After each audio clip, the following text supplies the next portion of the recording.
Yes, ma'am.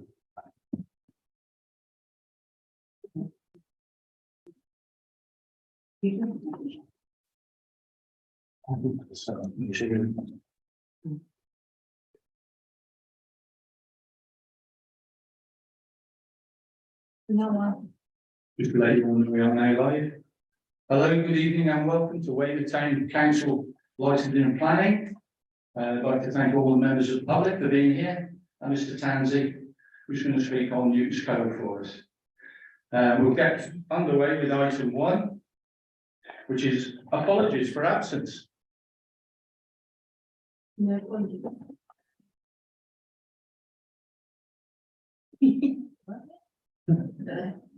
No apologies have been received in the office. Thank you. So we can move straight on then to item 2, which is declarations of interest. Does any member have any interest on the agenda tonight? No. So we can move forward on to item 3, which is minutes of the last meeting, which I'm sure we've all read through. And if nobody's got anything to bring up on that, could I have a proposer and a seconder that we accept the minutes? Councillor Bell, Councillor James, all those in favour? That's unanimous, shall we? Because I know Marguerite is here to speak about item 5, we'll go past item 4. You can speak on item 5. Okay, so we'll come straight on now to item 5, which is land to be discussions, and that is land at Newton's Cove. So if Marguerite would like to come forward, and if you'd like to speak into that microphone. Yes, please.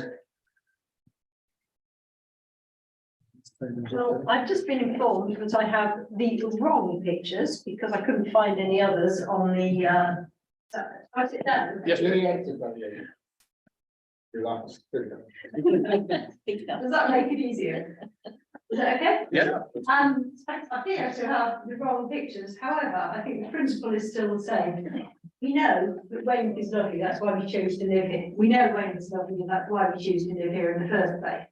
It attracts loads of visitors, and tourism has really grown. You've seen it since the pandemic. Oh, excuse me a moment. Charmaine, there's new illustrative landscape master plan much further down in the list. I struggled to find it earlier. Loads.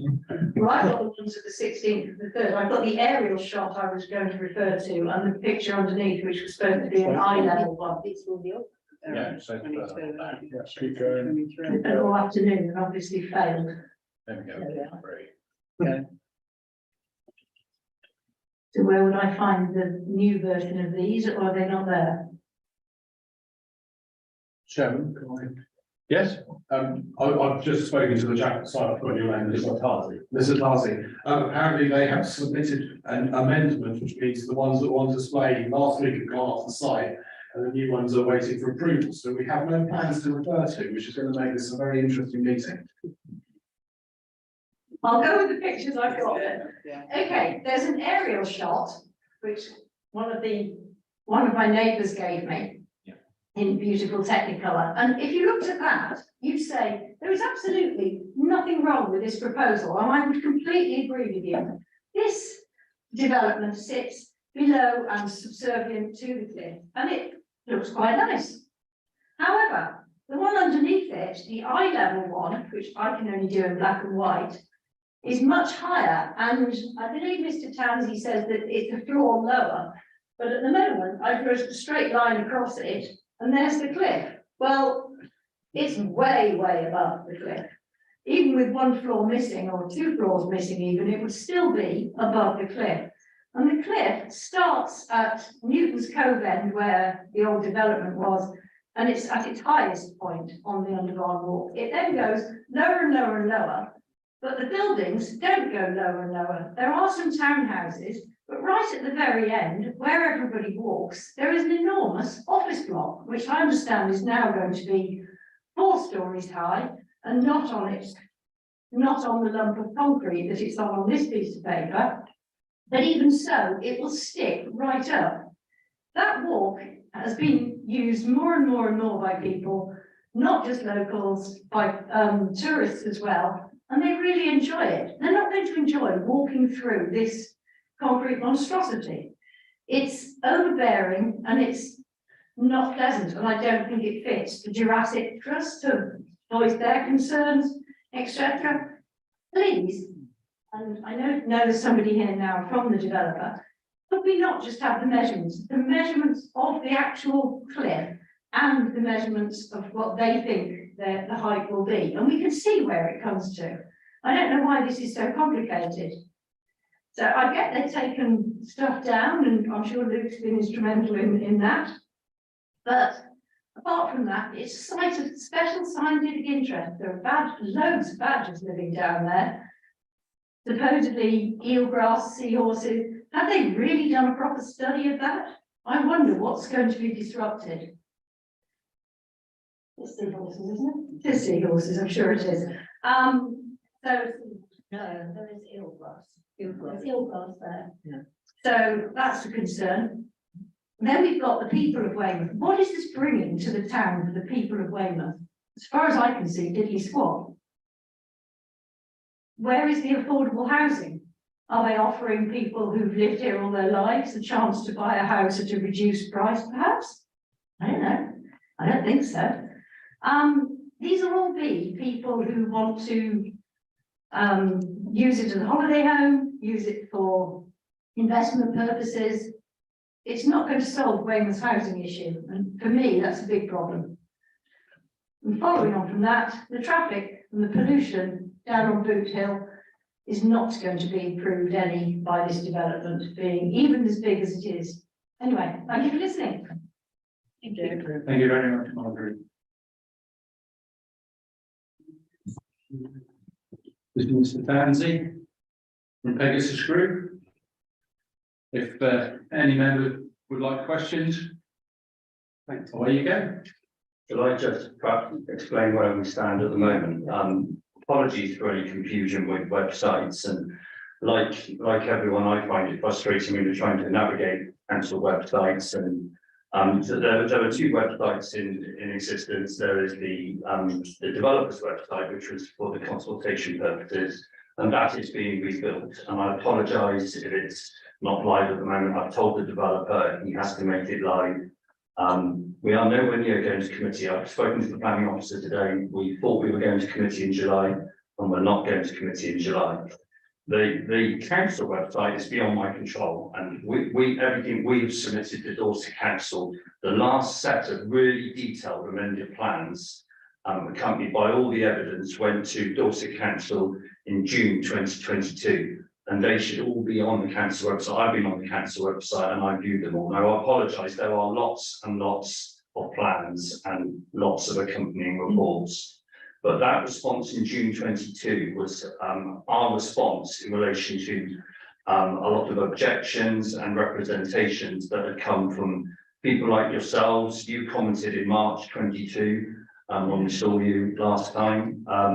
And there was a fundamental change to this scheme. It reduced, as the councillor was alluding to, from 189 to 141 dwellings.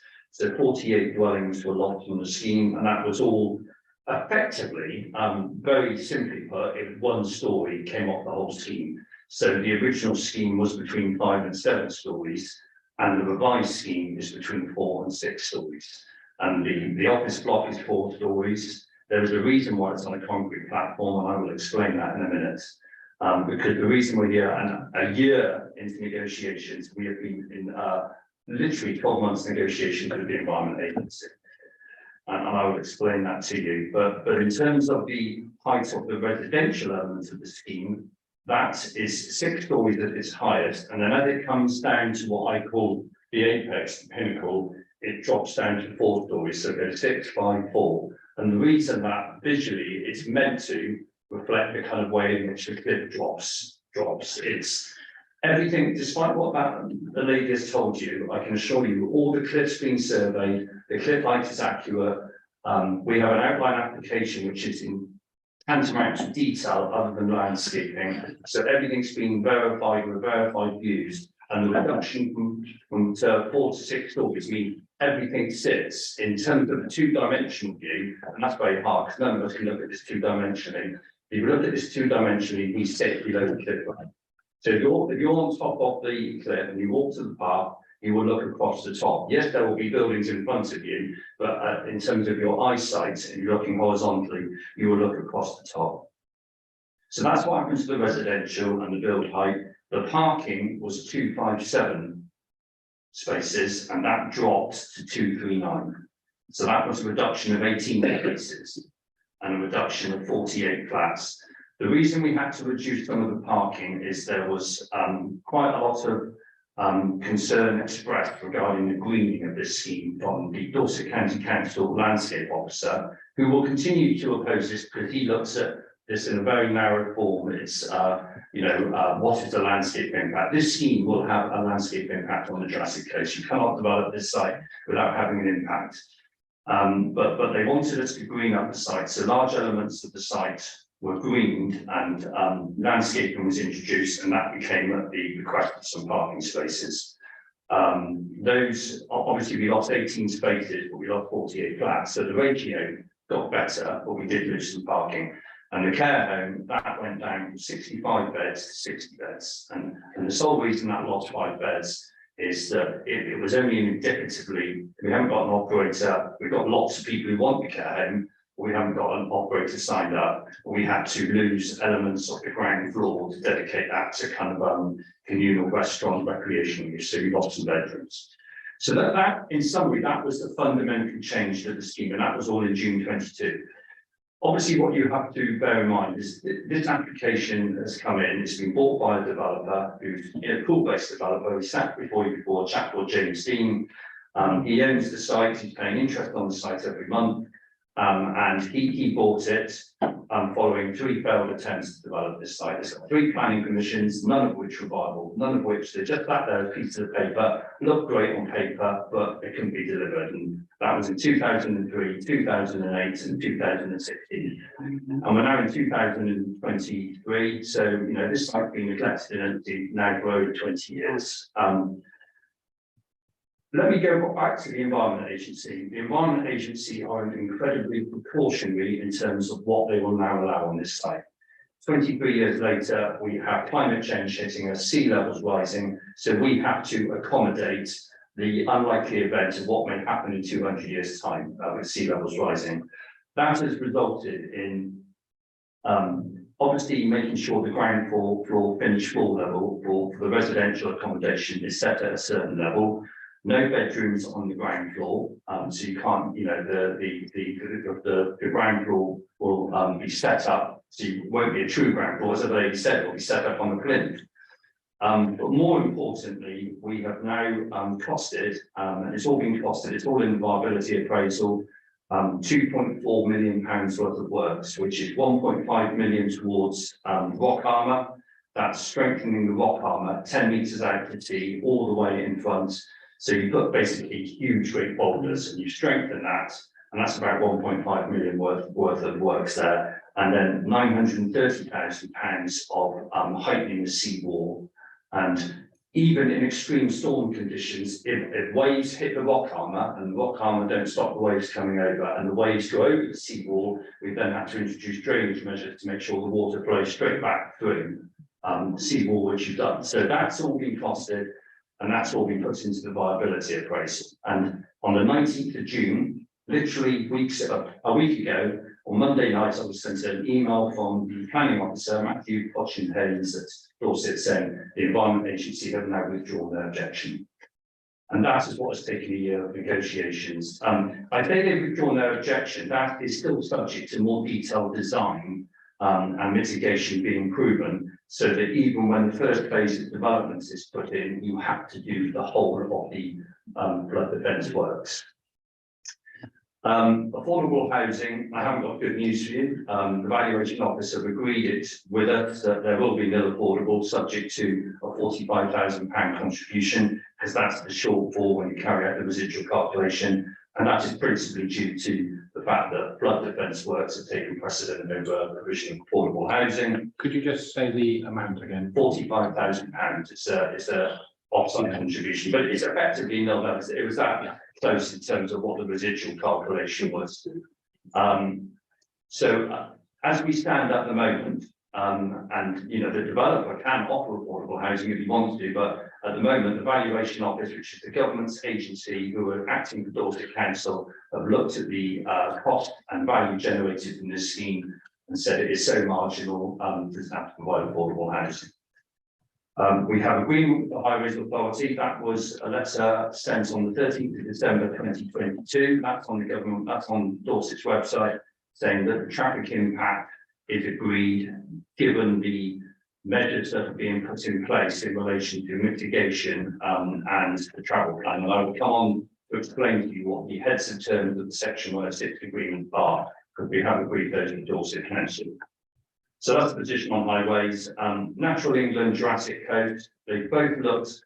There's been huge amendments to the environmental impact assessment going with this application. Both bodies have confirmed no objection subject to mitigation measures. And I can explain a bit about those.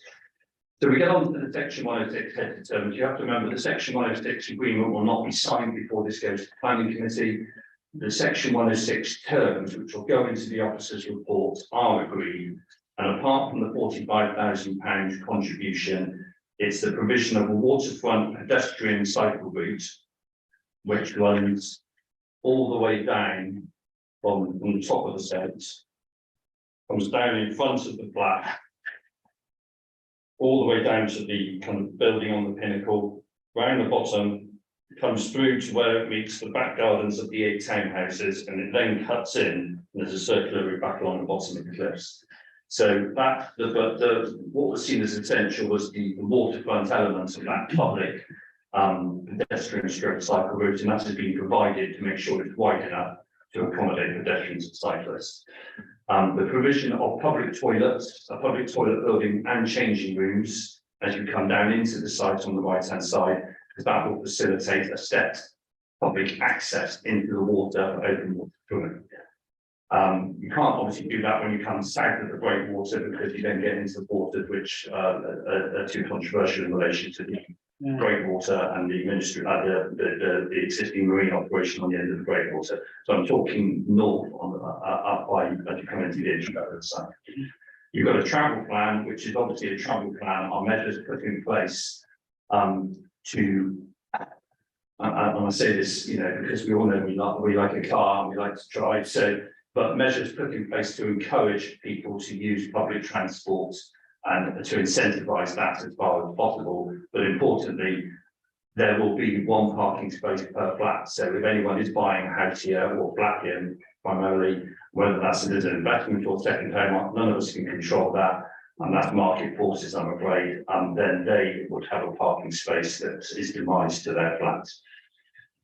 There's a public art feature, there's a roundabout as you come into the site, which has a public art feature. We've been encouraged to reflect the industrial heritage and origins of the sites on that public art feature, but that's on land we own, so that will be a planning condition probably as opposed to a Section 106 term.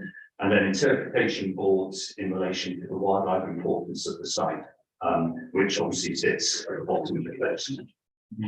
So that's where we are on Section 106. On employment, I was talking earlier to I can't remember which chap it was who used to work on the site. He works on site. Well, we think that was probably 2001. My understanding back then, the last number of people employed on the site was about 120 people on the site at that point. If you look at what we're generating, and I'm excluding construction now, what investment that brings into the town, because this would take two and a half years to build. But the care home, roughly speaking, and I'm talking now full and part-time jobs. So, when I say job numbers, some of them will be part-time, but a care home roughly generates 60 jobs, one job per bedroom. We haven't got an operator of the care home. We've got lots of people who are expressing an interest in acquiring a care home on this site. And remembering this site was a failed care village site. One of the last application which failed and never got delivered was a care village scheme. We've then got a restaurant down on the front, which, you know, looks fantastic on paper, and I hope it will be delivered because it's part of the scheme, and it will be a destination restaurant. That's no doubt about that. I'm approximating 20 to 30 people working in a restaurant. We take into account cleaners, pot washers, waiters, waitresses, chefs, front of house. And then the offices, we've lost the floor of offices, but we've got 1,185 square meters. Roughly, it's one person per 12 square meters. I know we'll use our offices differently post-COVID, but that would generate about 100. So we're somewhere between 180 and 190 people who potentially could be generated as jobs on this site. Now, that doesn't compare to the Bingley site at its height, but it gets us somewhere close. Remembering this is an employment designation in the local plan. And that's where this site stems from in planning terms. So that's where we're at. As you say, I've spoken to the planning officer. We're not going to committee on the 20th of July. We thought we were going to committee. He is ready. His report is pretty much drafted, I think.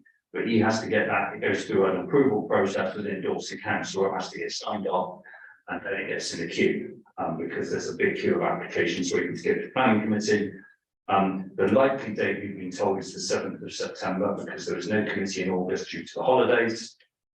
Can't really tell you much more. I mean, I totally appreciate development is sensitive from a traffic, affordable housing and landscape perspective. We're in the hands of God when we go to committee. It's not our decision, it's the decision of the council members, and we'll wait and see what happens. Well, thank you very much, Mr. Townsend, and I know that Councillor Northern, then Councillor Bell, and then Councillor Wakeling, I'm sure they've all got some questions for you. So we'll start with Councillor Northern, please. Thanks very much. Thanks very much, Mr. Townsend, and thank you for your comments from the floor as well. I've just looked up again the Weymouth Town Council objection that we made last time, and we commented that the height needed adjustment. I think you have responded to that.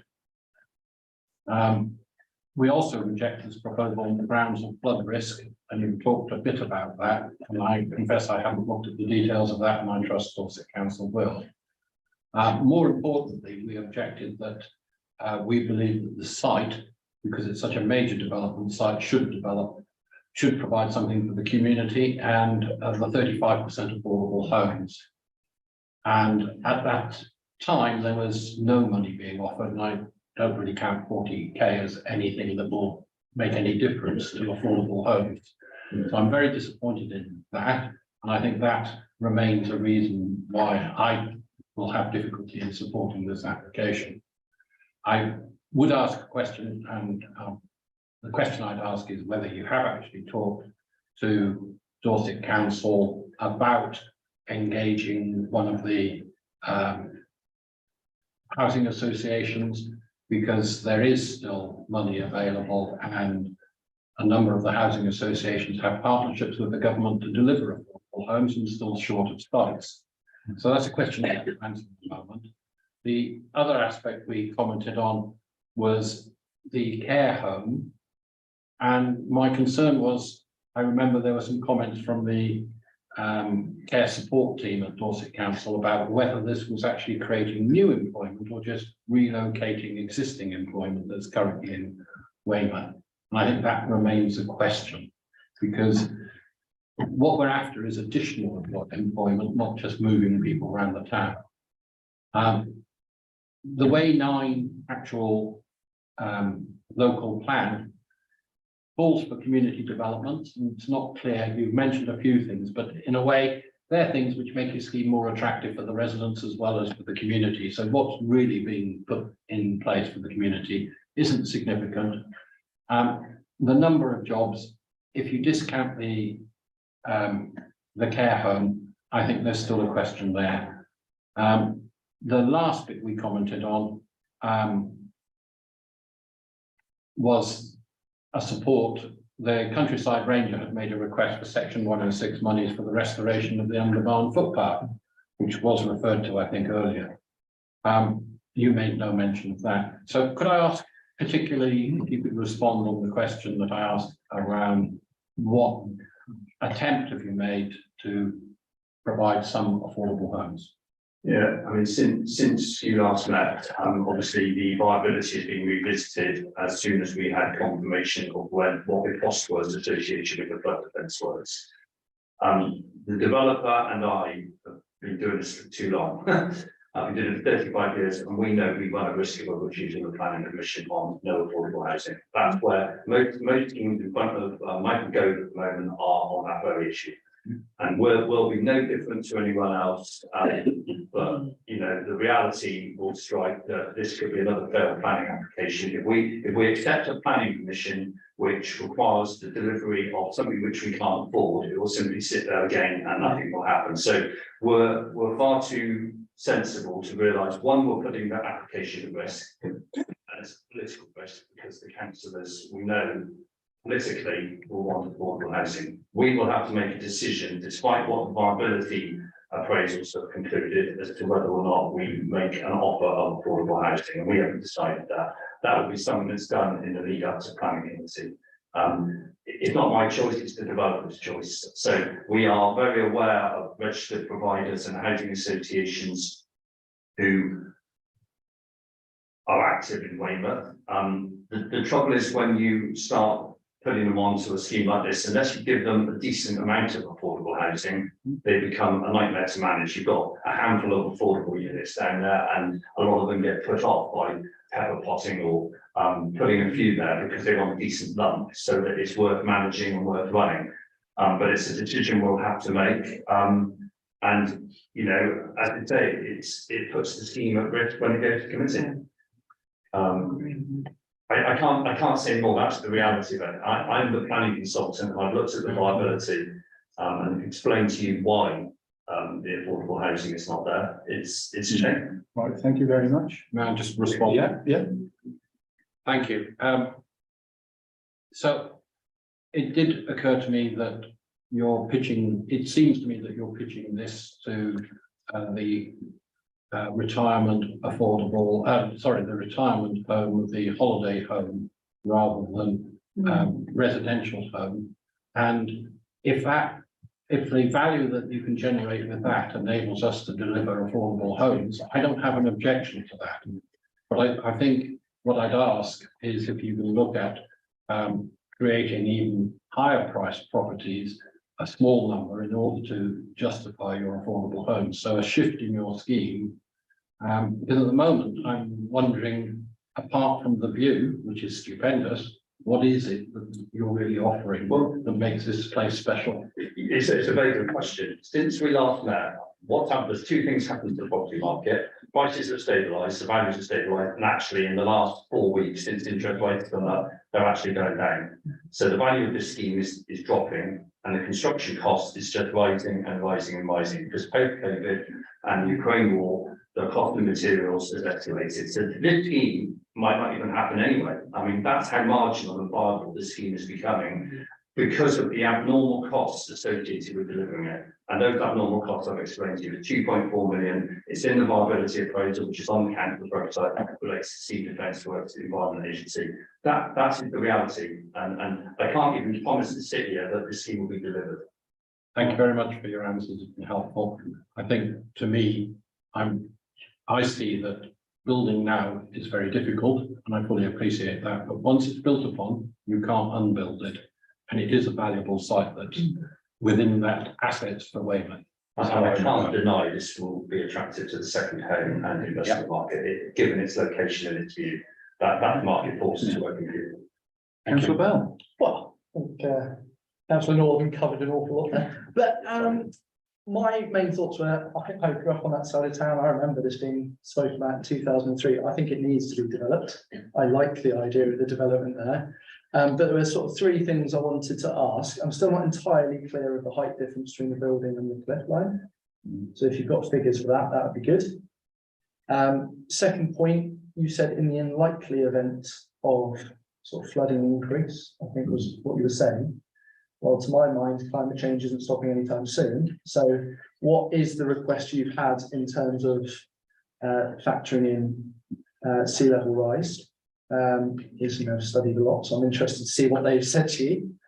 And the third point is, we all know, and that part of town in terms of traffic is a real problem and has been for a very, very long time.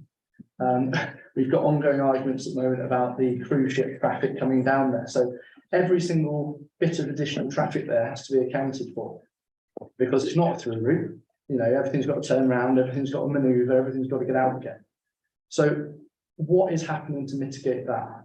I'm sure it is in your thinking, and I'm sure it has to have been, but what can be done for that? So there's 3 points there: the height of the cliff versus building, height of flood sort of expectation, the sea level rise occurs, and the traffic.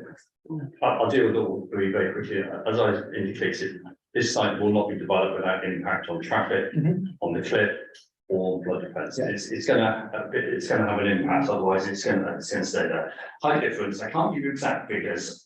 When we had to redo the environmental impact assessment, we were told to survey the cliff height, and we had to kind of give verified views via the environmental impact assessment, which plots the finished floor level of the buildings so that when they can be accurately depicted against the cliff. And everything we've done now, as I've said, sits below the cliff line. I can't give you a difference between. It's probably pretty close to the top of the cliff in places where it gets to 6 stories. But the image you've got up there in front of you actually shows were a lower development than previously permitted schemes in places. Parts we pop up above, but generally speaking, you can see how I explained, we go down from 6 to 5 to 4 stories as you approach the pinnacle. That's meant to, and it's meant to reflect the way in which you the scheme kind of staggers down and steps down towards the kind of pinnacle and the sea edge. Flood increase. What we've had to do, apart from the bouldering, we've had to increase a 620 metre length of steep fence here. Yeah. And so we've had to do 620 metres of increased bouldering and 620 metres of increasing the height of the flood defence wall. And then we've had to make sure that behind the flood defence wall, the promenade is then set up a further ½ metre from where it is at the moment. And then we've got to set the ground floor accommodation up by another 150 to 300 millimetres. Now, a lot of this with the Environment Agency, if you speak to the Environment Agency, they'll say, look, this might not be flood, you know, it might get some splash from wave overtopping in rough seas, but the Environment Agency apply really precautionary principles, which is why everything has been set up and designed to account for things that will happen long beyond, you know, any of us are on this planet. But that's what they're doing, is they're protecting generations in the future. Traffic. We've got 141 houses, 140, how many cars did I say? We have 239 spaces. Yes, there's going to be extra traffic. There's going to be extra traffic. But I can only go, I'm not a highways expert. The Highways Authority have looked at it. They've looked at Boot Hill, they've looked at air pollution, they've looked at traffic levels and what it generates. It says it's an acceptable impact. And that is the important thing with planning. You can have an impact. When does that impact become harmful and justify a review of the planning commission? And that's what you know, any government inspector who had to look at it would look at. That's what he looked at when he approved the mixed-use scheme on the site, which was refused by Dorset. It went to appeal and it was allowed. So there will be a traffic. And I could sit here and say that our travel plan is going to dissuade people from jumping in their cars. And of course, there are measures to incentivise people using transport as opposed to jumping in their cars. I think the biggest thing that dissuades me getting in my car these days is the cost of parking.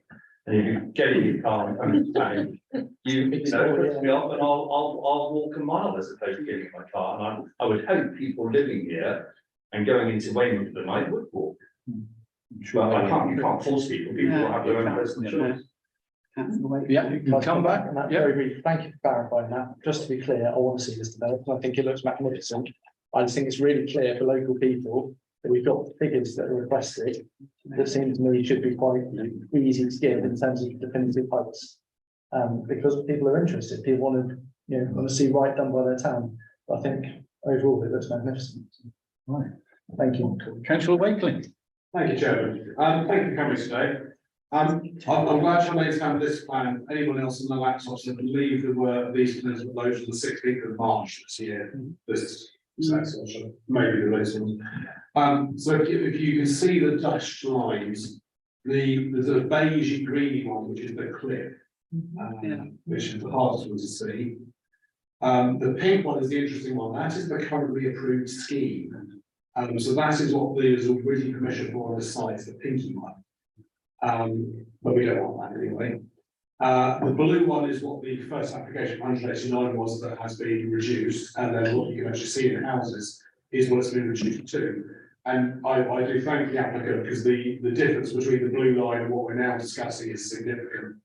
And that we did say it was overbearing and too much, and it's come down quite significantly in places. So that's a vast improvement. Charmaine, there is, if you've got the thing open, can you try the scenes 2?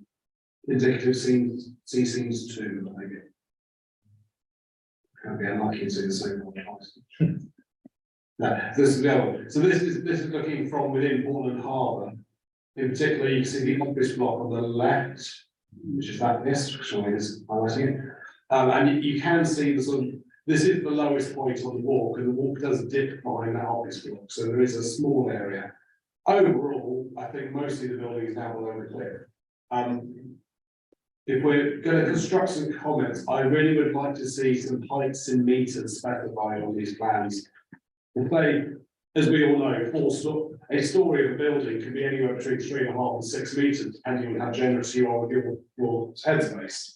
And if you go to the max, this will be very tall. And then you have that sneaky thing where they put lift shelves as plants on top because it needs to.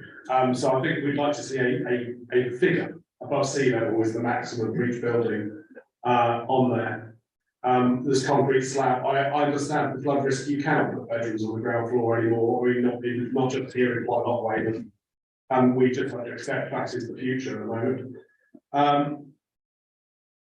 And I think to answer David to say it's for employment use on the local plan, in Way 9 it's for mixed use development, and this is a mixed use development, so it does tick that one. My questions are, the 106 agreement to provide toilets and swim change area, who will be managing that facility once it's constructed? It's a very good question. I mean, these offers of community contributions come and something welcome, but they come with them a management responsibility in the future. Public toilets have a huge management responsibility. We know.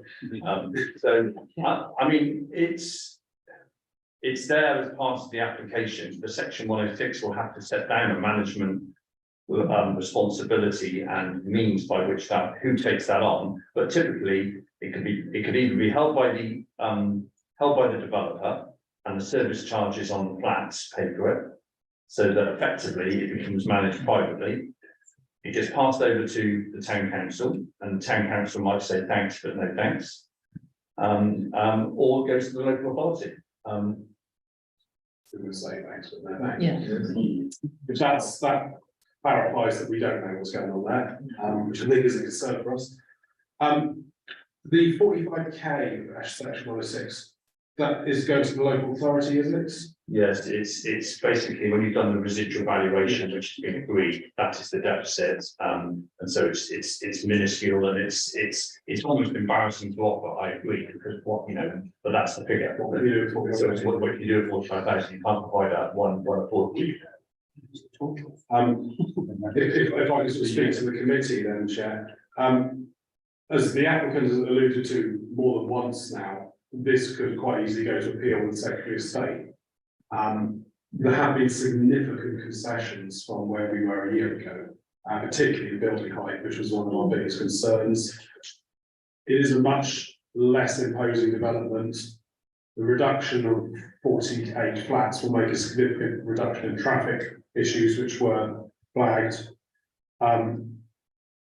I do still have a few smaller reservations, but it is definitely getting to the stage where it's we need the site developed. It cannot sit there forever just as a barren desert. So we're getting close, I think. Thank you very much. On just on the height levels, that the key plans that will be referred to in the event of a planning approval are what's on the website called parameter plans, and they deal with the scale and height of the building. And the parameter plans will set AOD levels. So an AOD is above ordnance datum, and they're the important levels. And they will be referred to in the planning condition to say, where you're 4 stories or 6 stories, you cannot breach that ordinance stating height. So that means you can't put a lift shaft on the top, you can't put a plant on the top. The top height of the building is the top height of the building. Parameter plans. Thank you very much. Councillor Weaving. Thank you, Chair. I'd like to know why you're offering such a large care home. Where do you think all these people are coming from? They won't be locals because they won't be able to afford to stay there and live there. Well, That could be cut in half. Yeah. For extra housing. I mean, we have care homes already in Weymouth that are so expensive, people, they can't fill them. the care home industry is really kind of advancing by a huge scale in this country at the moment. One, primarily because the improved medical care is keeping us all alive much longer than it used to. So we're all staying alive a lot longer. We all need to be looked after. Primarily, you're absolutely right. You get looked after in your home, and the community support from the council and the NHS tries to keep people in their homes as long as possible, as opposed to moving them into care homes. If you are going to do a care home, and it will be a privately run care home, you tend to find 60 beds is the minimum that the new operators out there in the market will go to. And this is the small care home. 60 beds is about as small as they go. They'll have 20 rooms per floor, and it could be that one floor is general care, one floor could be dementia care, one floor could be advanced care. So there's different types of care depending on your care needs. But if we've got operators expressing an interest, and no one would take this unless we delivered a minimum of 60 beds. Right, thank you very much. And then Councillor James. Oh, right, yes, as somebody who's sat on planning for since 2004, so I just missed the first plan application. I remember the others. It needs developing, it needs getting on with, because I've sat here and we've had so many arguments over the years about heights, about what we want there and what we need. The care home issue I did raise last year and say that why do we need another care home, but you just explained, I think, in part the reasons. And to be honest, I think with the amount of subsidies and grants that care home facilitators get nowadays, I think somebody will eventually come along and take that on as a care home, and hopefully it will work. So there's just been a new one in my ward last year opened up, and that seems to be working okay. I do agree that the amount of 106 money isn't a lot, can't do a lot with it, but if that's what you've been advised, the viability of it, my son-in-law is a developer, and I know the costs have risen for him. And if, like you say, you're the person who owns his site, his interest every day, every week that he's paying on just that site sat there, you know, we don't want to cut our nose off to spite our face by sitting here and saying, well, we want this, and to change it all. So I think we need to allow the developer, if he's got the pennies there to get on and do it, to get on and do it. Traffic has always been an issue. Boot Hill, Buxton Road, Rockville Road always has been an issue. I think it always will. But I think for every time that somebody comes along in a car and drives it, you get 1 or 2 people that don't drive. So I think it does tend to even itself out a little bit. Personally, I think it's about time we got on and developed that site. I've been down there many occasions when it was closing down. Yourself, you must have left. We got invited down there for various things. It was opened up during the Olympics, and we all had like a viewing point there to watch the sailing. And as nice as it was to have a good view, it's just a derelict site that was asking for something to be done. So I think personally you should get on and do it. Thank you very much, Councillor James.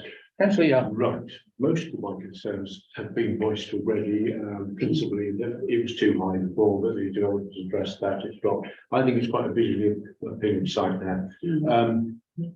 It's going to be a very unusual site. I think inevitably it's going to attract a lot of second home buyers on this. There's nothing much we can do about that. I wonder whether injecting these extra flats into the markets can take the pressure off other parts of the town as far as second homes go. On balance, if we look at it, what do we get? We get that site developed. It's been derelict for 20 years. Something needs to be done with it. I seem to remember there was a 3-story building there before, which nobody noticed when I worked there. Yeah, we get, amenity-wise, we get the walkway cycleway, which is going to be a great improvement there. I think we get improved access to the water for swimmers there. That's great. We get improved sea defences. That site moves. When I worked there, Derra and Kinetic used to have to do quite a lot of work on that site every year to stabilise the land. I worked on the first floor in an office block just off the edge of that site on the breakwater. I can remember waves crashing against the window in winter games. You've thought about that, consulted with the Environment Agency, right, we're having all this extra rock almond stabilisation, I think that's going to be a long-term benefit there. Yeah, as far as traffic, there's not much we can do about that. Whatever you build there is going to attract extra traffic. But I will say that I frequently used to walk into town at lunchtime. It's not that far. And it's a very pleasant walk through the nodes, taking the footbridge across to town. So we hope that some people at least will do that. But you're obviously going to attract extra traffic, whatever you do there. Yeah, and overall, I think we need something building there. And we can't keep turning schemes down. It's just a derelict industrial site and it's an eyesore at the moment. So I support the scheme as it is. Thank you very much. Councillor Bergman. Thank you, Chairman. So I agree we need some development there, but I do have three concerns. The first thing, I don't see how we can agree to a scheme when we don't have the exact figures. So devil's in the detail. And I think what we do need is an exact photographs with the height differentials with the cliffs. We need that in exact terms, because I don't see how we can just say leave it a chance. It looks okay. I think we need exact measurements before this committee can agree it. Firstly, and this is my own point of view, it looks like a little bit like an overdeveloped, under-resourced Spanish holiday resort to me.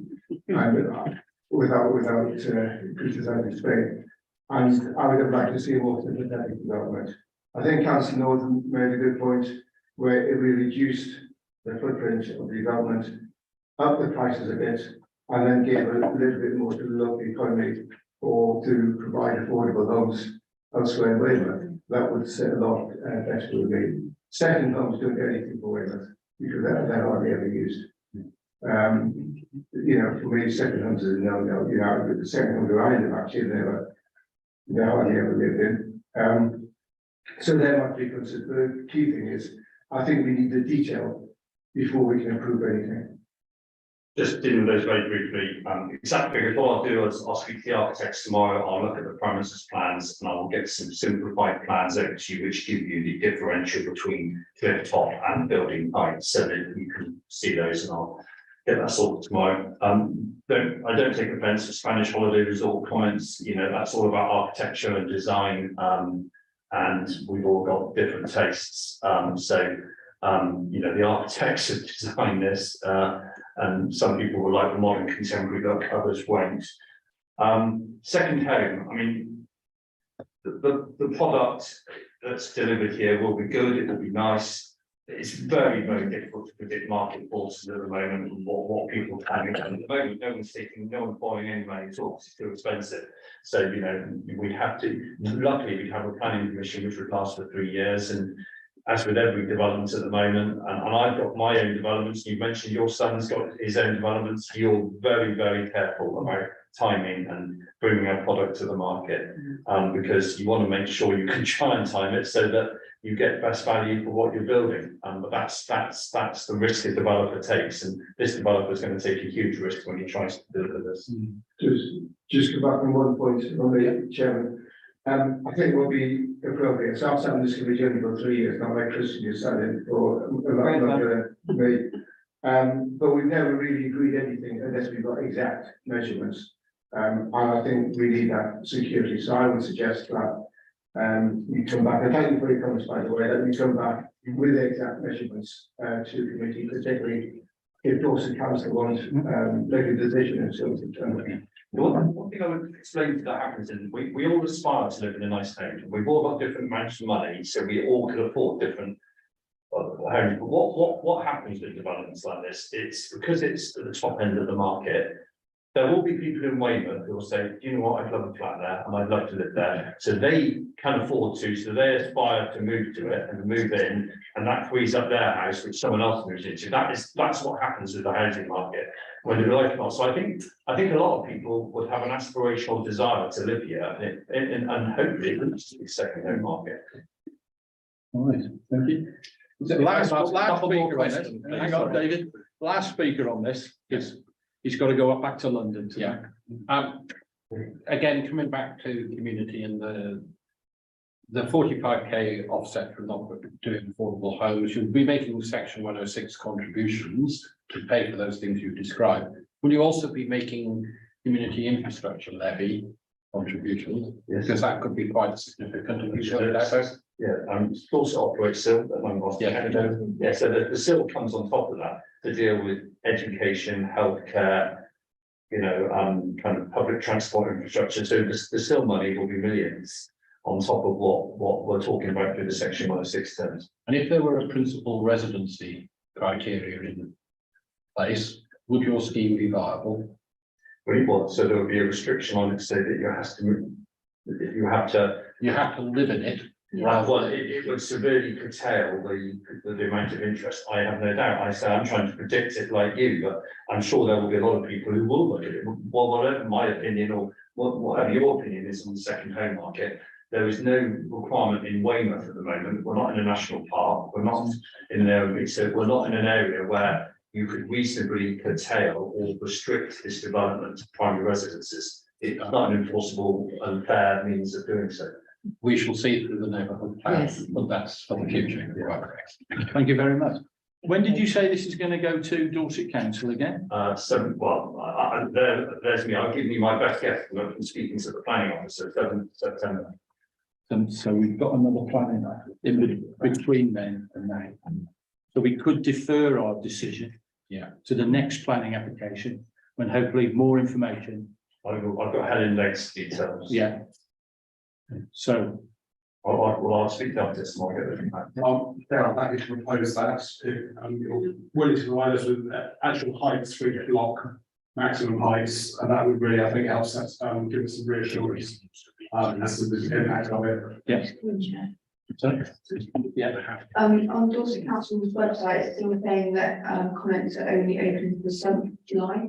Yeah. So at the moment, I would recommend that we, because the website is saying 7th of July, we can make it. May I suggest that Dorset Council have defaulted by pulling away some of the information that's critical to make a decision. Yeah. You can't see the information and you can't comment by the 2nd of July. So on that basis, we could ask for an extension. Well, can I suggest, as a resolution, should it go on the 7th of July papers, we delegate to the chairman to make a submission, summing up our comments in just for the off chance it does pop up in July. Yeah. But if not, assuming we will get to discuss it again in our July meeting, that will be fine, as long as we haven't made it. I'll second that. Yeah. Makes sense. Yeah. Are you happy to be delegated to? in that Yeah, way? of course. Yeah. Well, we have a proposal from councillor Wakeling, seconded by councillor James. Anybody make any amendments to that? No, I'd like to comment. get on. So the proposal is not that we are accepting it. The proposal is that we look at it again. Yeah. When more information is. More Thank you. information. Yeah. It's deferred to the next meeting. Okay, So just for the minutes to confirm, if the deadline remains as 7th of July, delegation will go to the chair, councillor Peter Dickinson, and he can have delegation to make a comment on behalf of the committee. Alternatively, if the more information becomes available and the deadline is extended, we'll bring it back to the committee at the next meeting. So I am to be clear, I'm not talking about the deadline, I'm talking about when it goes to the committee, because that deadline's an arbitrary figure anyway. So as long as it's not on the Dorset agenda, we can still make comments. I would endorse that from the councillor. The 20th of July was the committee we wanted to go to. You can make comments about 19th of July that we listened to, but we're told, we have been told categorically, we are not going to committee on the 20th of July. right. So would you like to just read out one more time so that we've all got it in our heads? So if, I'm going to go with, if the deadline remains on the Dorset Council website, the 7th of July, delegation to remain Peter Dickinson, the deadline for activation into the next meeting. And if the meeting's moved to a later date, then it will be deferred to the next meeting for comment. So you're happy with, yeah? Do we have, you still happy to second that? Right. Yeah. No amendments? No. So can we go to the vote then, please? All those in favour of the motion? That's unanimous, Charmaine. I'd like to thank you ever so much for coming down. It's really appreciated in all the development, both times that people have been there. Thank you very much indeed, and Thank you. safe journey home.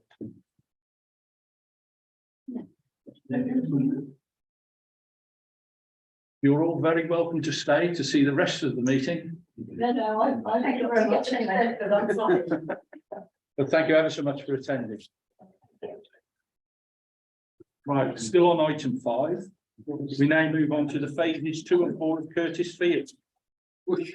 Which funny enough is to modify section 106. Who would like to open this one? Councillor Orell, thank you very much, John. Well, I'm not happy that they tried to wriggle out of their commitments, and I hope that we can stand as strongly as we can against them and try and keep this money. So we need that money for the housing. That would be my hope.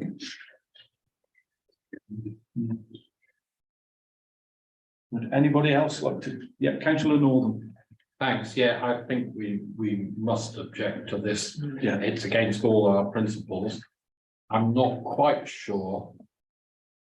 So one of the things they argue is that they've done a viability report and it demonstrates that they're not going to make a profit. My question would be, well, what about the profits you've already made? Because they're not included. Because it's a long site development and they've already taken the money and now they're cutting and running. And I'm not happy with that. And I think that should be considered. They also offer within their proposal to pay for Dorset Council to carry out an independent viability assessment. And that's worth insisting that Dorset Council do. If I were I've had a look at the viability report, and like all viability reports, it's complex and arcane and really difficult to understand. But the things that stand out is, to me, it appears that they're basing the selling cost on what things have sold before, and basing the build cost on what they're now facing as quotes. I may be oversimplifying it, but that's not a fair way of assessing the viability. It's really critical that the 131 remaining affordable homes are built in that area. And they're not just pulling out of the affordable homes, they're pulling out of, so in the original commitments, they were promising to build 2 levels of play facilities, a Muga and a NEEP. Can't remember what the initials stand for, but on big developments, you have to do both. Multi-use games area. Multi-use games area, great. And a NEEP, okay, it's a play area of some sort, I believe. And they were also building an extension to the school. I'm not sure what's included as being dropped and what's already in process, because it's not clear. So I'd certainly like some clarity on that. It's something which I hope our local Dorset councillors will be taking forward, the Dorset Council, and I'm certainly interested when it comes to committee and voicing a real concern, because this could start a trend which would be disastrous for affordable homes provision across Dorset, not just in Weymouth, but Weymouth is where it's really needed. You only have to look at the Spa Road development. All those affordable homes went. Yes, And they went after. And so the developer will use the specialist lawyers now. Yeah. That's all they do, is look at viability. That's their sole business. so the danger is that by not objecting to this, we're accepting that might is right rather than the other way around. We need Dorset Council to object to this on principle and take up that offer that was made by the developer for the costings. Yeah. So if you could think of a strongly worded motion that you can put forward on what we would like to say, please get writing, David. Okay, I'll start. Would anybody else like to talk on this? It's obvious. It's obvious. Yeah. We don't need to debate it together. No. Because I've read through the 106 and it's geared for the developer. Yeah. It is absolutely dear. No, it's been since they've introduced this viability stuff they introduced, so, yeah. Just Yeah. use in your phrase the word appalling. Several times.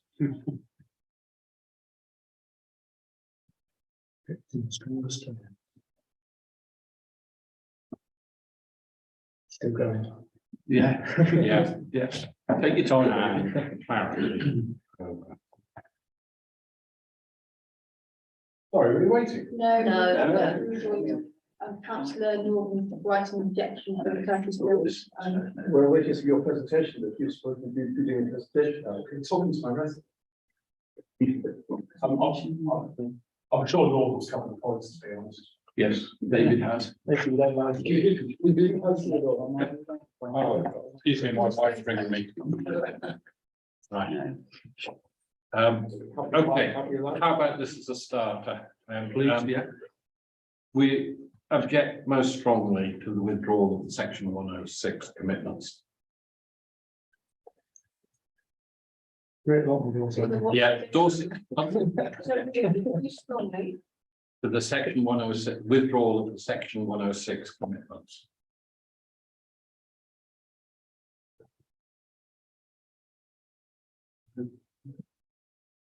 Yeah. We recommend that Dorset Council take up the offer from the developer to complete an independent viability report. Yeah. We recommend Dorset Council to take up. The offer from the developer to fund an independent viability report.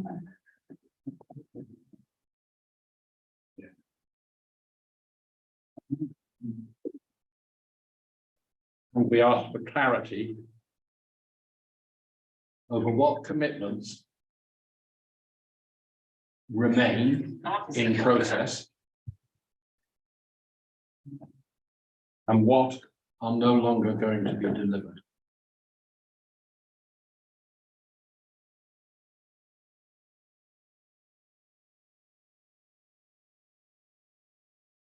So, we object most strongly for the result, we object to most strongly. We object most strongly. We object most strongly for the withdrawal of the section 106 commitments. We recommend to the Dorset Council to take up the offer from the developers of the independent viability report.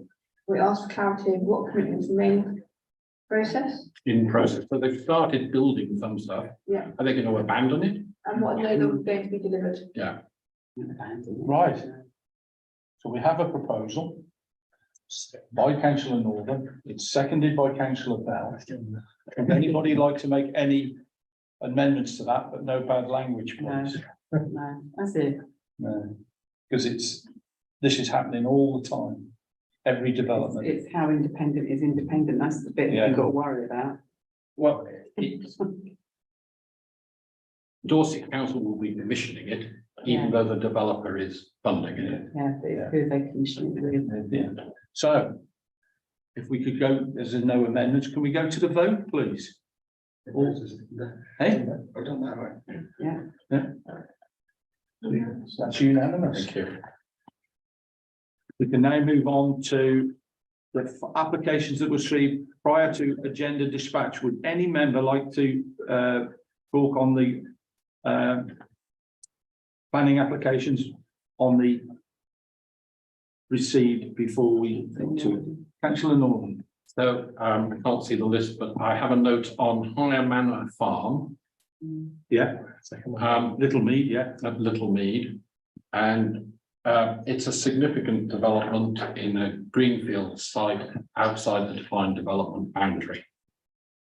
On that basis, I don't believe it should be going forward. There's a set of words which suggest that because it's being developed for leisure, tourism purposes, because it's holiday apartments, holiday lodges, then it shouldn't happen. Then it doesn't apply. I don't think that's the case. I think development outside the development boundary should not be tolerated, particularly when these lodges might well become full-time dwellings at some point in the future. And also, once you've built a lodge, you might build something else next to it. It's a significant site with very sparse lodges in it at the moment. I think that we need to get a little bit more time on this one to consider it. And could you check when it's due? It's due on the 11th of July. Yeah, it's always tight. So I would probably suggest that we object on the grounds that it's outside the defined development boundary. And I'd also like clarity as to how it affects the public rights of way, which on the definitive map appear to cross the site, even though you can't walk on them at the moment. Is this another one we can ask for sort of more information, delegate? Because this, I think they put in an earlier application to move those public rights of way. It's not in the list of footpaths which are being amended, because I looked at it recently. Because Graham Winter, Yes. of colleagues, said this would happen. Okay. He said this is going back, say, 2 years, Yeah. when they changed the use of the land and they wanted to build a bridge. So we could look at the definitive map and see whether it's shown in blue, this change order. Yeah. But I'm quite happy just to ask for it to be addressed by the appropriate officers. Is it flooding? Isn't there flooding out there as well? There's all sorts of Flooding, issues isn't there? anywhere in Weymouth to do with flooding. Yeah, but It that is- in particular, I remember it is up the applications river. there in the past. Or up. We would like this, we would like to object to this planning application on the grounds that it's outside. The defined development boundary. Did you get that? Yeah. And that. Hang on. Do I need to say something about the mitigation that it's for leisure purposes, tourism purposes is not accepted? Yeah, you can put that in, yeah. we can- Don't they have clauses to stop them from changing that to residential though? There always used to be, but if They won't they said stop it was, yeah, but it has in the past. Okay, and the last bit, Charmaine, was we'd like confirmation as to whether how this affects footpaths. And it's not mentioned in the map they provide. So we'd like the footpath comments. So just to confirm the objectives, it's outside the development boundary and you would like confirmation how it affects the past. Yeah, I think it's sus one or sus two that's the requisite policy. But you're not supposed to deliver outside of do housing outside the defined development boundary. That's sustainable policy. Have you got that, Sean? Yeah, right, so we have the proposal from Councillor Norwood. Would anybody else like to talk on it? No, do we have a seconder for Councillor Norwood's proposal? Councillor Weaving? No, with no amendments, then we can go to the vote, please. All those in favour? That's unanimous. So that item can be moved into the objection. Yeah. Are there any other on the, Yeah. 16 Greenway Road, sorry, they're both nearby. Yeah. 16 Greenway Road. hang on, is that in item 5? Oh, all right, sorry, our slot. Yeah. Yeah. So if we could, are there any in the item 5 block other than Higher Manor Farm? Are there any other ones that people would like to put into the object thing, or should we? Not to object. I was just going to say, well done, Weymouth College, for putting an air source heat pump in. Yeah. Well done then. Yeah, so can we now move the rest of those en bloc into the no objections? Yeah. Right, so I have a proposal myself, seconded by councillor James. All those in favour? Unanimous. Now we can come on to item 6, planning applications, no objections. I'll go straight to you, councillor Northern. Thank you. So higher 16 Greenway Road, it's a very large extension. Normally we waive extensions through because that's really the owner's prerogative. But if you compare the existing elevations and the new elevations, it's doubling the size of the house. If anybody else thinks that's a matter of concern, then perhaps we should flag it for attention by the relevant officer. Any other objections? Is there a picture, Chairman? Is there a picture? There, yeah, we'll look at two different pictures and switch between them.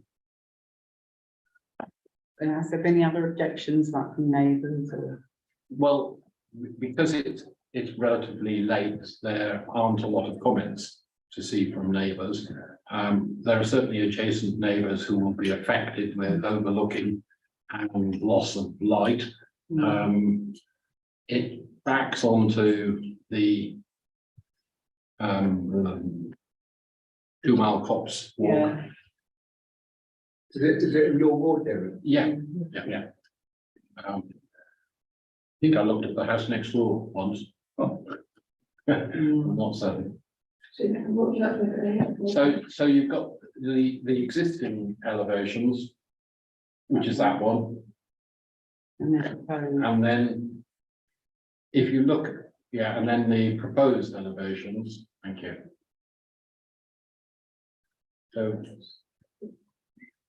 look at the existing ones first.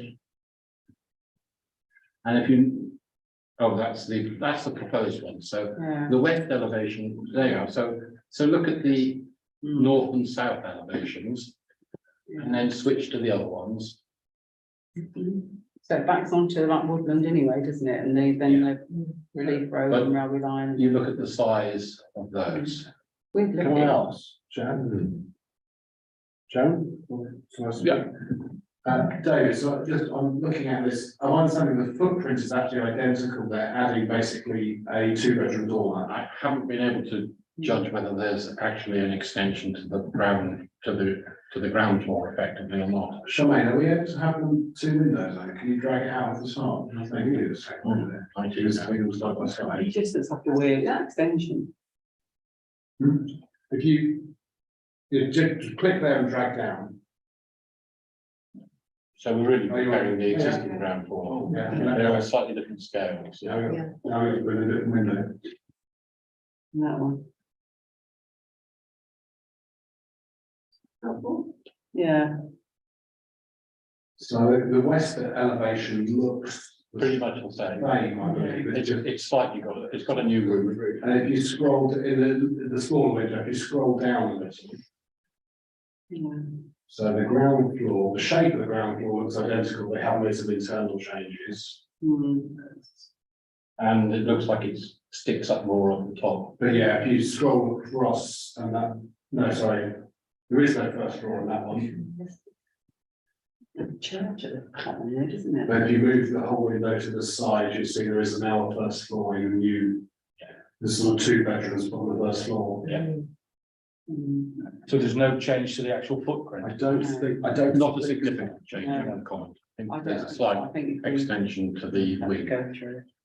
But is it a sufficient reason for us to object, or we just ask that it's given? The reason for objecting is that it comes to the planning committee, really. Councillor Rowe. I wouldn't have thought so. It's the reasonable sized plots on that part of the town. And they're dormer windows, so you're not really looking at other gardens, they're meant to let light in. Yeah. And from the front, you won't hardly see it because it'll be behind the roof. So I wouldn't be objecting to that. Big roof space with a shiny window. Councillor Wakeling. I'm just looking at it on street view, and I can see number 14, which is one up the hill, is actually really a 2-floor with a dormer. Yeah, that is impressive. And then the 2 downhill from it are bungalows, both with dormers. This is the only one left in the street that's not got this locked. Given the footprint's the same, I'm kind of not leaning towards. Yeah, okay, I'm quite No happy objection. to leave it in the no objection. Thank you. Yeah. Great. Right, anybody else like to talk on any of the other things in, yeah, councillor Rowe? Yeah, if I can get the committee to have a look at 2 Allenby flats, Park Lane, Weymouth. This is one that we. Yeah, it sounds posh, but it isn't. No, I know where it is. It's the back of all the houses that go out Dorchester Road. It's like the service road at the back. Yeah. we did look at this last year, we didn't object to it last time, but it was turned down on the ground of overdevelopment. Because it's what they've got quite a substantial building in the middle of the plot, and they're proposing to build in the back garden to the limits of the boundary. So I've been contacted by a resident who lives right next door saying it's still overbearing, it's still overdevelopment. But I'm inclined to agree. Why did you have already? It was turned down. Number two, Allenby, going along there. Allenby, sorry. Allenby flat. I know where it is. It's near my friend's hotel. Just left of it, yeah, it's near where the old Greek hotel is in the back. Yeah. You can get those plans up, please, shall we? Green Park, Elton I Road. don't think there's a lot else that comes out to the boundaries along that bit. We did look at this. Expensive, on the monopoly board. Yeah. Yeah. Charmaine, the location plan shows what's there now.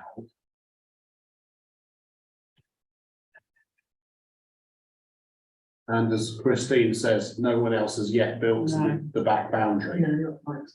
They've got, I think it's 3 garages there in place. And So then, it would stick out like a sore thumb. and then if you go to, what else have we got here?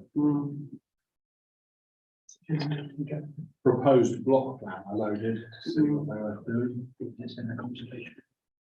On the edge. Yeah, I give you that actually. But it's got to look nice as well. So the thought is because they're building.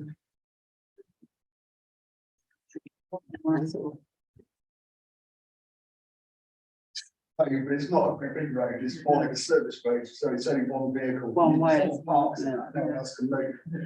And the parking, they propose is relatively modest, now these guys have ability to, but these ones won't. Yeah. And it's very close to the boundary, so it's so the thought is kind of overdevelopment, overbearing, so it's just.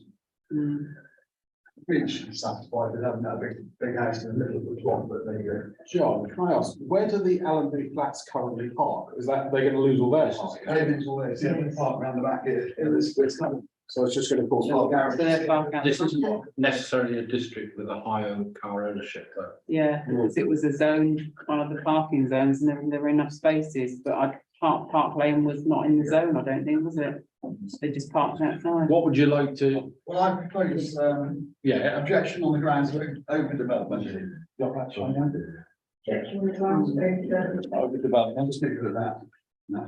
And, yeah, it's a platted development. Yes. You know what that means. Yes. It's along the way, down the straight, sort of. This is what we're gonna say. And did you say it's outside the? It's on the edge of the conservation. I could, my computer's now running out of juice. Look at the, last time it was the officers up at DC that turned it all down because of loads of extra reasons. Yeah. But the fundamental one is overdevelopment. Overdevelopment, that's. Yeah, so that's supposed to move it into the objection and the heard the. Yeah. Yeah, So it's being objected on the grounds of overdevelopment, it's plan application ending at 02966. Yeah. So we've got. So we've got a proposer. Do we have a seconder? Councillor Bell? Any amendments? No. We go to the vote then, please. All those in favour? That is unanimous. Thank you very much. Thank you, committee. Now, are there any more in the no objection?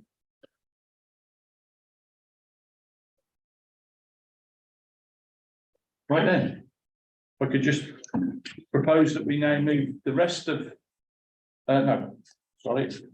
We now recommend that the town clerk that a comment of no objection is returned for the above planning application.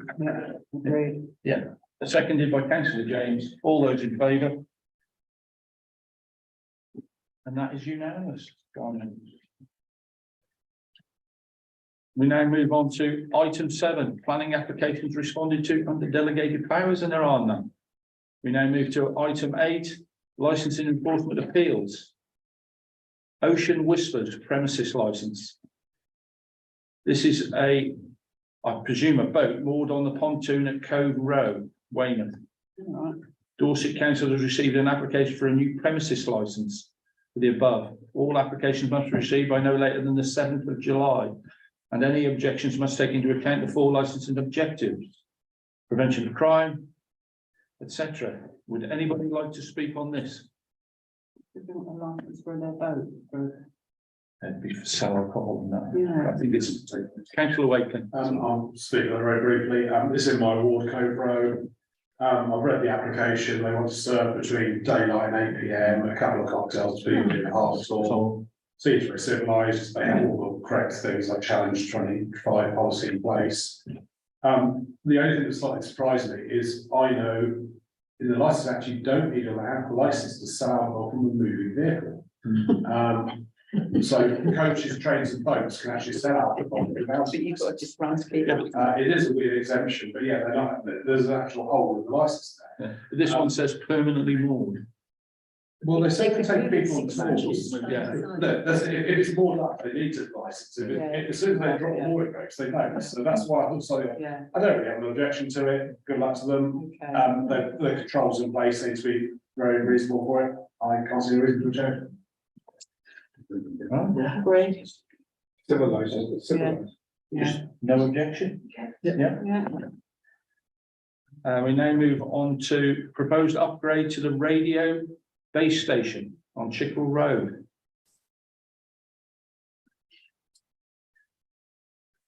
Has anybody got anything to say on this one? Well, it'll happen whatever we say. Councillor Wakeling? We need all the connectivity we can get, is my view on most of these, and again, I can't say anything else, I say we support it. Yeah. Yeah. Yeah. Yes, yeah, it cuts down on people travelling around if they can do meetings at home, so Yeah. we should support it. Yeah.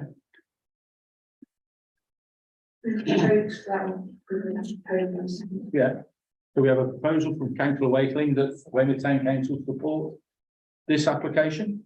Yeah. Seconded by Councillor Rell. Any amendments? No. All those in, well, sorry, go to the vote. All those in favour? And that is unanimous, Charmaine. Premises license review at Les Enfants. To account for. This one is premises license review. Dorset Council has received an application for a new premises license for the above. All representation must be made by the fifth. Any objections must take into account. Would anybody like to speak on that? Councillor Bell? So the variation is only to include a sitting out area adjacent to it. Yeah. It seems perfectly reasonable to me. Yeah, she's Les Enfants Terrebal. I think it's already there. Yes. Already there, yeah. Yeah. Been there for a while, I think. So, Can you scroll ahead, Charmaine? Sorry. Councillor Rell? Yeah, it's in my ward, it doesn't cause any trouble, it's a good, well-run restaurant, so we should support it. Yeah. Yeah. Absolutely. So on that one, we just put the Councillor Wakeling. I would agree with both my colleagues. The only thing I can't see on here is the operating times, which is quite significant. I think we should support business. I have no problem with their use of the sitting out area, but I can't see the operating hours in the application. Yeah, that's in there. They're not unlikely, they're. They're not nice. Yeah, And not very good one. I'm sure their hours are reasonable, it seems odd to me they haven't put them in the application. They shouldn't really have. Maybe John, as the DT ward holder, might just mention that to his. Yeah, otherwise, yeah. So again, that'll be the usual comment of no objection to that. Yeah. We can now move on to appeals. The land at the rear of 205 Littlemore Road. They put an appeal in. Members are asked to agree whether or not they wish to withdraw the representations previously made by Weymouth Town Council. Anne, would you like to speak on this one? Well, I still object, Thought you would. definitely. Yeah, I thought you would. Would anybody else like to speak on this? No. So we just carry on. Weymouth Town Council would Yes. reaffirm its We objection. did site visits, and you can down Yeah, and see yeah. why. Yeah.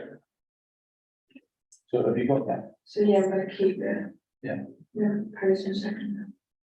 Right, so I have a proposal from councillor Northern that Weymouth Town Council continues with its objections, seconded by councillor Weaving. Any amendments? No. All those in favour? That's unanimous, shall we? West Manor Church Street, Weymouth. Demolition of it existing and erection of replacement extension. An appeal has been made.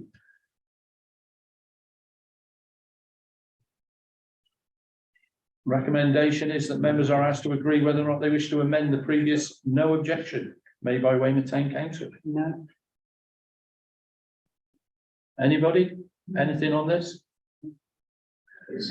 Yeah, could I have a proposer that Weymouth, previous no objection? Yeah. Yeah, proposed by councillor James, seconded by councillor Wakeling. Any amendments? No. All those in favour? That's unanimous, Charmaine. We now move on to item 9, sitting out licenses. There are none. Item 10, over other development conduct. There are none. Item 11, traffic calming. We have none. Item 12, traffic regulation, TROs. Double yellow line extension of White Road, Weymouth. A resident has requested double yellow lines be extended from where they currently end between Portway Close and Gypsy Lane to further along White Road. This request is supported by Ward Councillor Colin Buckle. Who would like to speak on that? Councillor Bell? I grew up at 83 White Road. This has been needed for an awful long time. I've seen lots of bumps and scrapes over the years. Never a major incident, but certainly damage to cars. It narrows the road significantly. Where it narrows, there's also a very large tree, so you can't put any vehicles up and round. Maybe you're not supposed to anyway, but reality, that gets in the way. It is the wrong place for parallel parking. There's also several junctions along that section, so it reduces visibility. I strongly support this, and it will free up the flow of traffic as well. I agree to an extent, but I'd object on the grounds that it's always proven that where you take away cars, that part of the traffic speeds up. So that'd be my only worry. I drive up and down there all the time with learners, and I have to say it's like you breathe in as you go along, because it's always been that for a long time. So Councillor Wakeling. Thank you. I do note a small section of this is in my ward, the Rodwell Trail being a break between mine and Collins ward, and I was not consulted about this. And I would disagree. It would mean the loss of 25 parking spaces. that many. Yes. Oh, That is a lot of spaces, and I have a lot of issues with parking around that area. yeah. I frequently walk the dog this way, and I can't think I've ever seen an accident there. No. As Christine said, it does calm the traffic. If you took that away, it'd be a really wide road and people would put their foot down, which may actually make it more dangerous. I've seen a wing mirror taken off there, and that's about it. And Yeah. probably you'd say that was the driver's fault. Well, yeah, because they're both going too fast, and Yeah. that's it. So they So, slow down. yeah, in my experience, I don't see the danger. I have had the old residents who has made complaints about it, but it's I've got a driveway, so someone else can park elsewhere, sort of type thing, in my experience. And yeah, the loss of 25 spaces along that area would be significant. Portmore Gardens, the old hospital, doesn't have parking for everybody. They've just built a whole block of flats there at the Sunny something. Yeah. That's a whole lot of flats and not a lot of parking. So, yeah, I personally asked the committee not to support it. I don't see it as a particularly safety issue, because if there was highways, we'd have done this years ago. Possibly making it faster would actually make things worse, and the loss of parking would be bad. I think it could be a touch of NIMBYism, that people don't want people parking near their houses or outside them, to be honest. And I think, yeah, it probably has a lot to do with the school, where a lot of mums will park, and they'll park where they shouldn't and just clog up the road. But yeah, like I say, I've gone down there with learners. I know the tree, because every time I've gone past there, I've had to tell them to slow down. I've seen wing mirrors taken off, but that's simply because people go too fast. Wow. And you've got to have somebody to patrol it and enforce it, and then never is enough. So shall we vote on this one? Yeah. I'd just like to remind everybody, it only takes one objection and that double yellow line does that. One objection. And if Luke says 25 parking spaces are going to be, and I'm sure he'll be out telling his residents, you must have, if you object to this, one objection and that's it, it's gone. Well, I'll second the objecting. No, well, what we're asking to consider is a request, we agree whether or not to support the request. So we've got, I'm sure from Councillor Bell, he would like to support the request. Do we have a seconder to support this request? Councillor Orell? Do we have any amendments or anything to this request?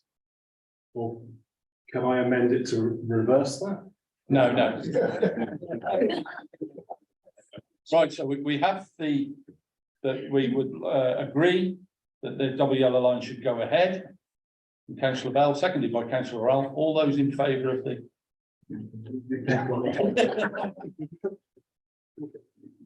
All those against? Have you got that vote? Yeah. Makes the meeting interesting. So I'll take it from that this committee does not support the double yellow lines. Am I right on that? Yeah. And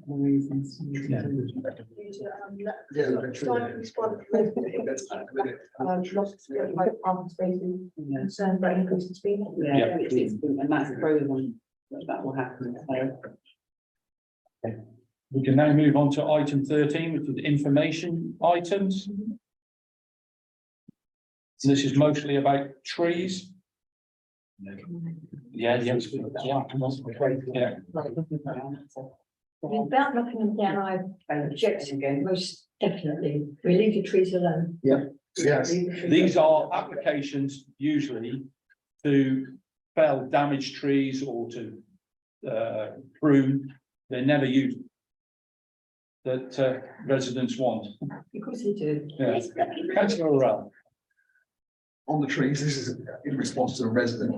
We have a standard response to some of the other applications.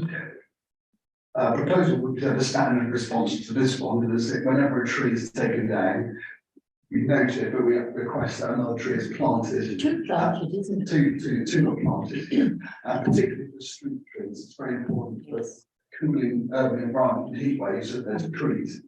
So particularly for street trees, we'd like to see if one is taken down, two should go up in the street in replacement. If that could be a standard reply from the town council to all these applications. The trouble is, some are copies, some are to reduce it so the installation of solar panels can go ahead. So just to note, these are for information items only for noting, so we can't actually come in on these applications. They are being very only, and the reason for that being that at a previous town and parish council meeting, in small parishes, they requested that this information instead to do, because otherwise sometimes they see a tree go missing and wonder what happened to it. Oh, God, yeah. Councillor Waker. Thank you. I believe the public can comment on these because they are a planning portal, so maybe we want to revisit the decision Charlie just told us about. So I can answer because I do some tree management where they go.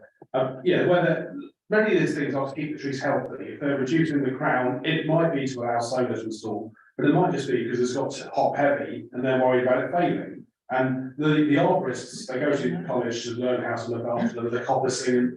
A lot of this work is done to keep them healthy. And sometimes, yes, if they are either a danger to people or property, or they are just dying, they will fell them because that is the best thing to do. But I agree, if it is a fell, we should be requesting that trees are replanted, as Councillor Orr has suggested. It may be if they're being felled for development, they are planted somewhere else to add to the environment. That usually comes in, Yes. doesn't it, nowadays? The thing I would like to request is if we do ask for that, I know there's a lot of people ask for native trees to be planted. I went to a recent talk that told me this is the wrong thing to do. We need climate prepared trees. I went to a talk with very scary, suggested something like 2/3 of our native trees will not survive this century, the way we are going, because we are just going to have longer droughts and they're not drought prepared.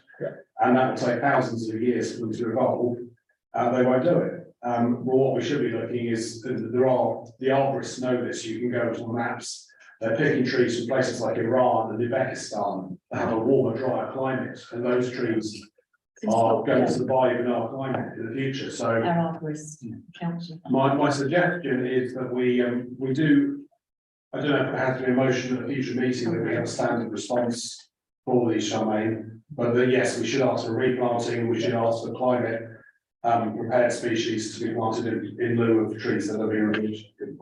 Yeah. Excuse me, Chair, may I be excused? Yeah, of course. Good night. We can certainly look at that, and I can double check the standing orders to reflect. I can't remember what's in standing orders regarding this. We can take it away and come back with standing response. Thank you. Thank you. Can I just ask a question or make a point? Climate prepared trees. There are also trees that don't take in or take in less oxygen as well. There's zero balance somewhere. What do you mean? What do you mean? I'm sure. There are some The trees don't take oxygen, they take carbon dioxide. There's a formula depending on the species and the weight of the tree, how much CO2 it's sequestering. Because they're similar to us, the 70% water anyway, but the carbon is, you can work out the trunk diameter and the height, how much carbon is sequestered. They have the calculations for this for each species. But no, the point, the speech I saw was by the head arborist of Kew Gardens, who is well respected in his field, surprisingly enough. And he had, the thing that really struck me is he had 2 lime trees, photos of from the Kew Gardens collection. One was a UK native species in the drought last summer that looked like it was about to drop. And the one next to it looked so vibrant, and he said, this was one, because it's Kew Gardens, he's like, I've got the name of the person, I know exactly where they collected it from, and it was in Iran in 1979. And he said, look out the difference in these two. You would stand there and not tell the difference in the trees because they're the same species, same subspecies, but the slight genetic differences because it's evolved in a slightly different climate, and it was just so much healthier in a drought last summer, and that's what we need to think about. I just think about fir trees, I think, taking less carbon dioxide to, for example, oak trees. So Different species will sequester different amount of acid, that is the plant species. I'm trying to think, is it Iran, one of the Middle East countries, there on their flag, is it Lebanon, the cedar tree, isn't it? Yeah, but yeah, that's what we need to be thinking, so there are trees for the next generations. Well, Would it be worth asking our arborist, Dave, to come and talk to us and explain what trees are best for, no? Being as everybody seems to come. Wouldn't trust that information that's readily available. No, we employ somebody. Yeah, I know, but it's all out there. It's like, yeah. So I think we'll do our topic. if we can go back now to the neighbourhood plan, Councillor Northern's left, so we're not gonna get an update. We can now move on to item 14. Does anybody have any emergency items? No. No? Then thank you very much, committee. I now can close the meeting.